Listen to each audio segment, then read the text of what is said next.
Ал қымбатты балаларым, ертегі тыңдауға дайынсыңдар ма? Ой жарайсыңдар, ертегіні бастаймыз онда.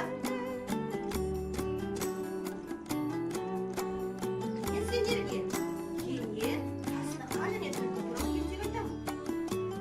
Баяғыда кене, тастаққа, түлкі үшеуі дос болыпты. Бір күні олар бір уыс тары тауып алыпты. Осы тарыны не істесе қалай болады деп ойланып егейік деп. Егіп көп өнім алсақ, сосын бөлісіп аламыз деп. Сол кезде түлкі айтады: анау жарды көрдіңдер ма? Мен барып ана жарды ұстап тұрайын, құлап кетер бізге деп. Барады да сол жерге жатып алады. Тастаққа болса жерді жыртып, тырмалап, әлгі тарыны егеді. Кейін күзгі егінді жинап алады. Мол өнім алады. Сосын түлкіні шақырады: түлкі досым, кел бері, мынаны бөлейік дейді. Сонда түлкі айтады: үшеумізді бөлсек шамар ғана тиеді ғой, не істесек екен? Одан да жарысайық дейді. 1, 2, 3 деп енді жүгіріп олар жарысады. Сол кезде кене түлкінің аяғына жармасып алып, ол да бірге жүгіріп кетеді. Әрине бірінші түлкі жетеді.